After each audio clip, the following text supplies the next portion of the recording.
반갑습니다. 오늘은 식민사관의 비밀, 조선총독부의 특명, 역사를 왜곡하라를 한번 말씀드리도록 하겠습니다. 지난 시간에는 식민사관이 뭔지 잠깐 말씀드렸죠. 잠깐 말씀드리면 식민사관은 바로 이거라고 말씀드렸죠. 한국을 영구히 식민지화하기 위한 영구 지배 논리, 즉 한국을 영구히 지배하기 위해서 그 정당성을 부여하기 위한 논리가 바로 식민사관이라고 말씀드렸습니다.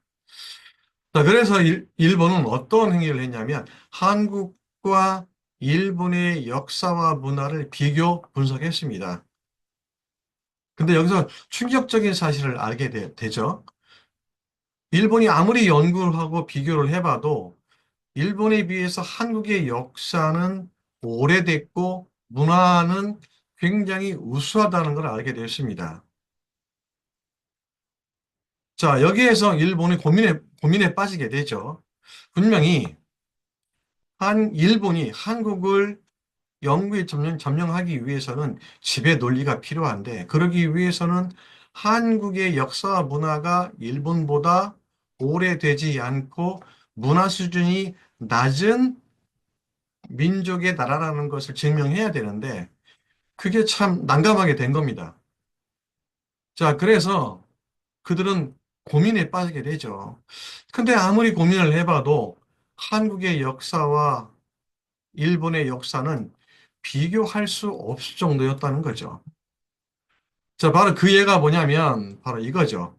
자, 민족의 시온을 분석해 보니까 한국은 최소 서기전 2334년부터 국가를 형성했다는 겁니다. 뭐 국가를 형성한 정도가 아니고 광활한 대륙을 호령하던 국가의 민족이라는 겁니다. 그 사실 일본은 그렇지가 않죠. 일본은 일본 서기에도 기록되어 있지만 서기 4세기까지만 해도 소국들, 뭐 국가 형태라고 볼 수도 없지만은 바로 그러한 소국들이 형성되어 있었고 그나마 있었던 국가 형태가 바로 야마도 정권이었습니다. 여기서 야마도라는 거는 일본의 옛 국가명이죠. 예. 자, 삼국유사 삼국사기 기록에 보면 바로 단군 왕검은 서기전 2330년부터 그러니까 지금으로부터 약 4200여 년 이상 전부터 광활한 대륙을 호령한 국가였다는 기록이 있습니다. 그것도 고도로 발달한 국가가 존재했다는 기록이 있다는 거죠. 자, 문화유산을 볼까요? 자, 문화유산을 보게 되면 문화를 비교해도 일본보다 훨씬 뛰어난 문화유산을 가지고 있었다는 거죠. 자, 일본. 당시에 3, 4세기에는 야마도 외죠. 그 당시에 일본 서기 기록을 보게 되면 3, 4세기에 야마도의 왕의 집조차 원시적인 형태의 집이었다는 것이 일본 서기 기록에 나와 있습니다. 그리고 3, 4세기의 야마도에는 당시에 한반도에 있던 부여, 고구려, 백제, 신라 등의 고도로 발달된 과학기술, 바로 문화, 이런 것들 영향을 받았다는 기록이 있죠. 그리고 일본서의 기록에 의하면 야마도 외는 백제에 의해서 건국되고 그리고 670년까지 백제가 경영했다는 그러한 흔적들이 차고 넘칩니다. 자, 한국의 역사나 문화가 일본에 비해서 뒤떨어져야 되는데 실상은 그렇지 않다는 거죠. 바로 그런 것들은 앞에 말씀드린 것처럼 문헌이나 유물에 의해서 그 증거들이 차고 넘친다는 사실입니다. 그래서 일본은 우린 한국의 역사와 문화를 부정하기 시작합니다.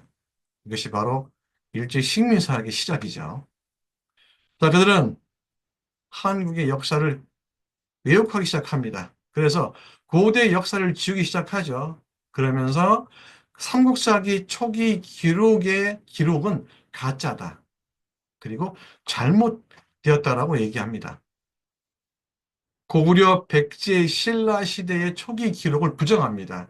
그래야만이 야마도회가 훨씬 우월했다는 주장을 할 수가 있었던 거죠.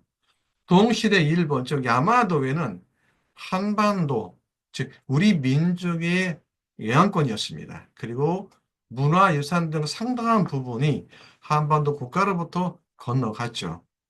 또 일본서의 기록을 보게 되면 당시 야마도회는 항해술이 부족해서 신라나 백제의 도움 없이는 멀리 나갈 수조차 없었습니다. 자, 일본은 이런 행동을 하게 됩니다.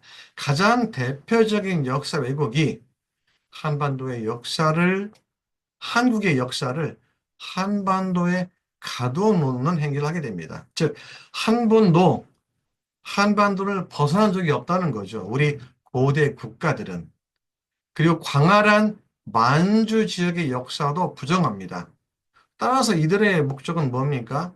바로 너희 한국의 역사는 너희 민족은 한 번도 한반도를 벗어난 적이 없었다. 즉 고대 국가는 한반도 내에 있었다는 논리를 피게 됩니다. 그래서 만든 것이 바로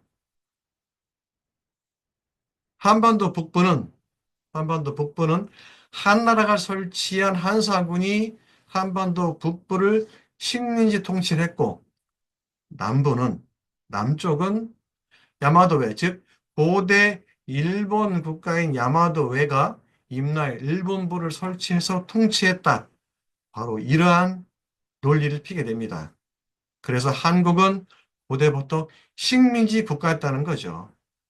그 앞에 말씀드린 것처럼 한반도를 벗어난 적이 없는 식민지 국가로 따라서 너희 나라는 일본이 한국을 점령하는 것은 고대의 연장선이다. 그러면서 우리 한국의 국민에게 나약한 민족이며 나약한 국가다. 바로 패배주의에 빠지게 만듭니다.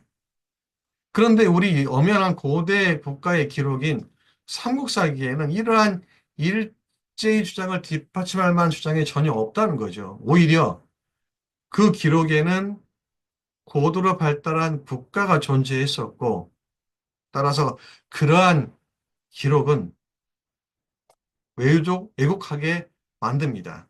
그래서 삼국사기 초기 기록은 거짓이다. 잘못 쓰여졌다. 고대에는 국가다운 기록조차 없었다. 하지만 우리의 삼국사기 고대의 사서에는 분명히 우리는 고도로 발달한 국가가 있었고 고도로 발달한 문화가 있었다는 것은 이미 문헌에 수없이 등장하게 되죠. 하지만 일제는 조선 총독부의 특명에 의해서 역사를 왜곡하게 됩니다. 이것이 바로 일제 식민사관이죠. 바로 일제 식민사관은 끊임없이 우리의 민족사관과 싸우게 되죠. 자, 그럼 다음 시간에는 조선 총독부의 특명으로 벌인 역사 왜곡에 대응해서 우리의 민족주의 사학, 즉 우리 민족사학이 어떻게 싸웠는지 설명드리도록 하겠습니다. 자, 다음 시간에 뵙겠습니다. 감사합니다.